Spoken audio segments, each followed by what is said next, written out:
Hello, good morning students. Welcome to Dasan Public School online classes. We read our Sanskrit book class 8. We have read 3 chapters. So now we read 4th chapter. सदैव पुरतो निदेहि चरणम। सदैव यानी कि हमेशा ही, पुरतो यानी कि आगे, निदेहि यानी बढ़ो या रखो, बढ़ाओ, चरणम यानी कि कदम।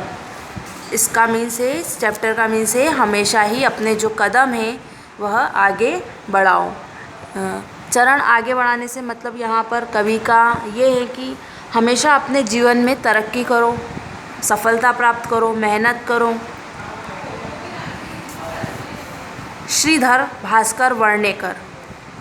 सदैव पुरतो निदेहि चरणम कविता के जो लेखक हैं वो श्रीधर भास्कर वर्णेकर द्वारा रचित वर्णेकर हैं, जिनके द्वारा विचरित प्रस्तुत गीत, ये जो गीत है इसमें चुनौतियों को स्वीकार करते हुए आगे बढ़ने का आह्वान किया है। यानी कि लाइफ में या जीवन में हर व्यक्ति के परेशानियां, मुसीबत आती है, लेकिन उन चुनौतियों को स्वीकार करके उन मुसीबतों का सामना करते हुए हमें हमारे जीवन में आगे बढ़ना का आह्वान करती है।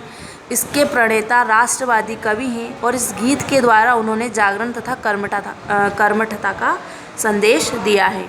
यानी कि इसमें कवि कह रहा है कि हमें हमारे राष्ट्र के प्रति भी हमें हमेशा तत्पर रहना चाहिए, राष्ट्र के बारे में सोचना चाहिए, राष्ट्र को आगे बढ़ाने के बारे में सोचना चाहिए। इस गीत के द्वारा उन्होंने लोगों को जागृत और अपने कर्म के प्रति जागृत करने का संदेश दिया है। चलिए हम इस गीत को पढ़ते हैं।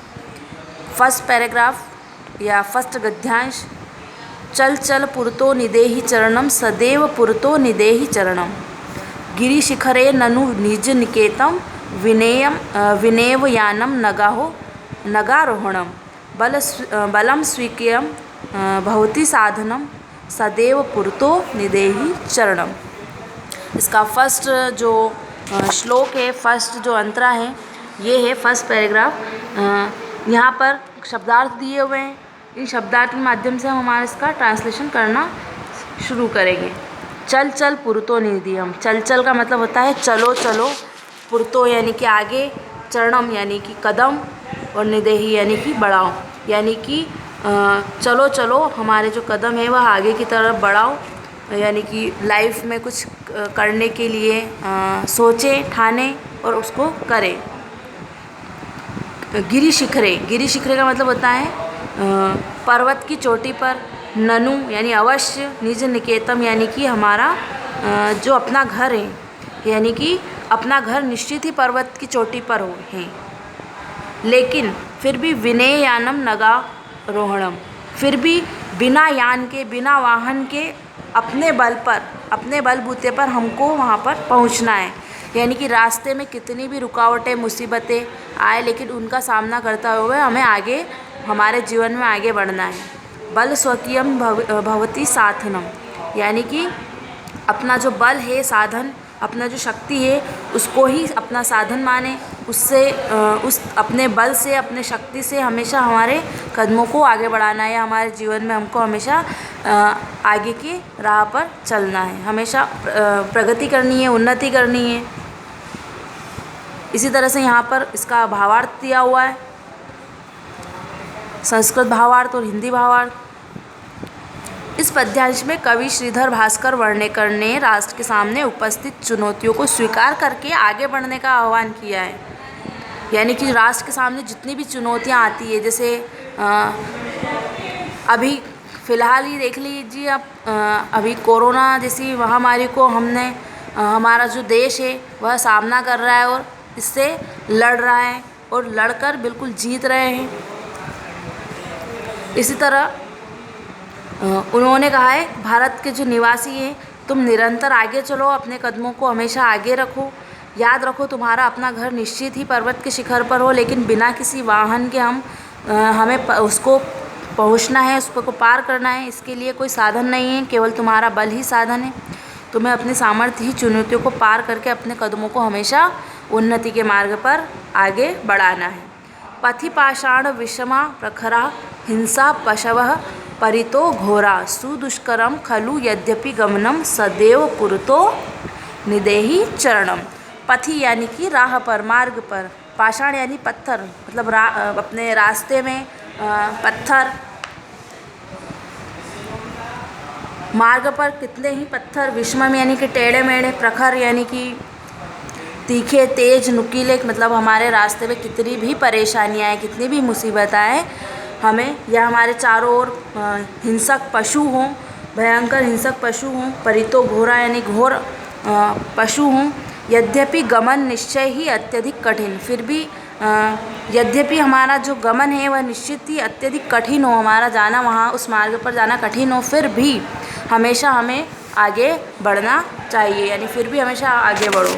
यानी कि मार्ग पर कितने ही पत्थर हो, कितने ही कांटे हो, लेकिन उन पत्थरों को चढ़कर या उन कांटों को हटाकर हमें हमारे मार्ग पर आगे बढ़ना है।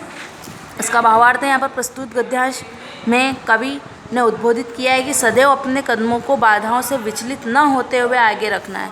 यानी कि अगर हमारे जीवन में मुसीबत आती है, कोई कठिनाई आती है, कोई परेशानी आती है, तो उन परेशानियों को का सामना करके हमें हमारे जीवन का एक जो लक्ष्य है वह हमको प्राप्त करना चाहिए। और राष्ट्र शरण में, यानी राष्ट्र की रक्षा के मार्ग पर टेढ़े मेढ़े नुकीले बहुत सारे पत्थर है। नुकीले पत्थर पर यहाँ पर कवि का कहना ये है कि राष्ट्र की रक्षा के लिए हमें चाहे कुछ भी करना पड़े, हमें हमेशा तत्पर रहना चाहिए, अर्थात अनेक कष्ट बाधाओं को आलोचना से आगे बढ़ना चाहिए। चारों ओर भयंकर हिंसक पशु हो, हिंसक आतंकवादी हो, यद्यपि इस मार्ग पर चलना कठिन भी हो, फिर भी हमें निडर होकर हमारे मार्ग पर चलना चाहिए। जहीं ही भीति भज भज शक्तिम विदेहि राष्ट्रे तथा नुरक्ति कुरु कुरु सततम ध्येय स्मरणम सदैव पुरतो निदेहि चरणम। भीतिम यानी जेहि ही भीतिम, जेहि यानी कि त्याग करो, भीतिम यानी डर को, यानी कि कवि कह रहा है कि हे मनुष्य, आप तुम्हारे अंदर जो डर है, भय है, उसको त्याग करो, यानी कि उसको छोड़ दो। विदेहि राष्ट्रम तथा अनुरक्तिम, यानी कि राष्ट्र के लिए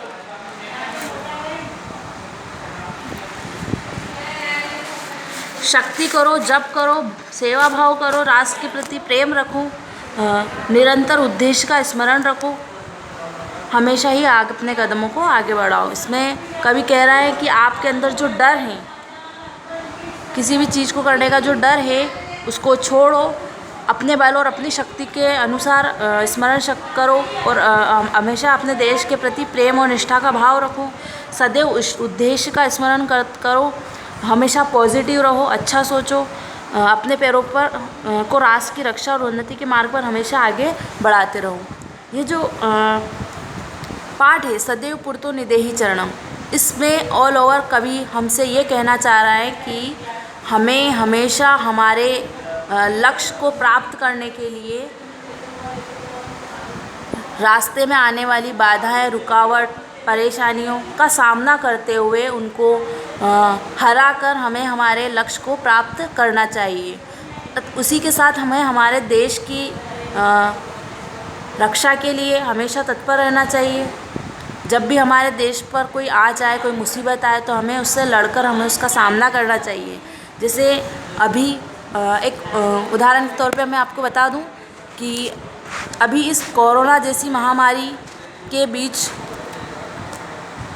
भी अन्य देशों की बजाय हमारे देश में, हमारा जो भारत देश है, वह लड़ने की क्षमता, कोरोना जैसी महामारी से लड़ने की क्षमता रखता है, और उसको हराकर आज हमारा जो देश है वह उन्नति के मार्ग पर चल रहा है। जैसा कि आपने देखा ही होगा या सुना होगा, पढ़ा होगा न्यूज़ में न्यूज़ पढ़ी होगी, टीवी में आपने समाचार देखा होगा, जिसमें आपको ये पता लगा होगा कि हमारे देश के अलावा जो अन्य देश हैं जैसे चीन, अमेरिका, इन जगह पर कोरोना जैसी महामारी से कितने ही लोगों की मृत्यु हो चुकी है और कितने ही लोग उस बीमारी से ग्रसित होकर कई ने अपनी जानों को खोया है और हर तरह से आर्थिक स्थिति से भी वह कमज़ोर हो गए हैं। लेकिन इसी बीमारी के कारण हमारा जो देश है, भारत देश है, इसमें सभी इस बीमारी को हराकर, लड़कर, जीतकर हमारा जो देश है, हमारा जो है, इसको हम आगे की ओर उन्नति के मार्ग पर हम ले जा रहे हैं। आई होप कि आपको ये चैप्टर बड़ा ही अच्छा लगा होगा। मुझे यह चैप्टर बहुत ही अच्छा लगा है। इसमें हमें एक शिक्षा मिल रही है कि हमें हमारे जीवन में मुसीबतों का सामना करना चाहिए। कोई भी मुसीबत आने से हमें घबराना नहीं चाहिए, शांतिपूर्वक उस मुसीबत का सामना करना चाहिए। आई होप कि आपको भी ये चैप्टर अच्छा लगा होगा। हम इसकी एक्सरसाइज हमारी नेक्स्ट वीडियो में करेंगे। Thank you.